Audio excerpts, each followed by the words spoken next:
বিষয়ে সাংবিধানিকভাবে সিদ্ধান্ত নিতে পারবে ইসি, বলেছে আপিল বিভাগ। বিএনপির নেতা ইশরাক হোসেনের মেয়র হিসেবে শপথ ইস্যুতে রিট খারিজের বিরুদ্ধে করা লিভ টু আপিল নিষ্পত্তির পর আপিল বিভাগ জানিয়েছেন, শপথ বিষয়ে এখন সাংবিধানিকভাবে সিদ্ধান্ত নিতে পারবে নির্বাচন কমিশন। বৃহস্পতিবার প্রধান বিচারপতি ডক্টর সৈয়দ রেফাত আহমেদের নেতৃত্বে 7 বিচারপতির পূর্ণাঙ্গ আপিল বেঞ্চ এ সংক্রান্ত আবেদন নিষ্পত্তি করে এই পর্যবেক্ষণ দেন। এরপর ইশরাক হোসেনের আইনজীবী জানিয়েছেন, শপথ বিষয়ে এখন সাংবিধানিকভাবে সিদ্ধান্ত নিতে পারবে নির্বাচন কমিশন। তার শপথ বিষয়ে নির্বাচন কমিশনকে এক হাত নিয়েছেন দেশের সর্বোচ্চ আদালত। ইশরাকের মেয়রের মামলা নিয়ে সাংবিধানিক দায়িত্ব পালনের ইসির ভূমিকা উদ্বেগজনক বলে মন্তব্য করে আপিল বিভাগ।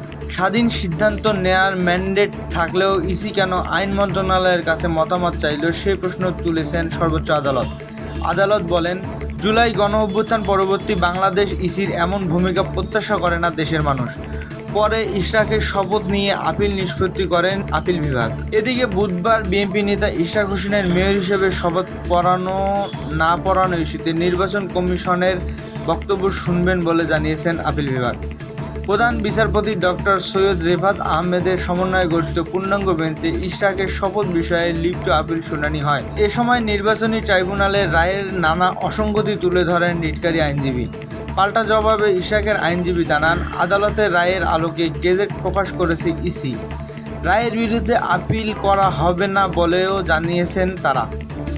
এই সময় প্রধান বিচারপতি বলেন, বলো এখন নির্বাচন কমিশনার কোর্টে, ইসির বক্তব্য শুনতে চাই। পরে শুনানি বৃহস্পতিবার পর্যন্ত মুলতবি করেন সর্বোচ্চ আদালত। এর আগে ইশরাকের শপথ না পড়ানোতে হাইকোর্টে রিট করেন এক আইনজীবী।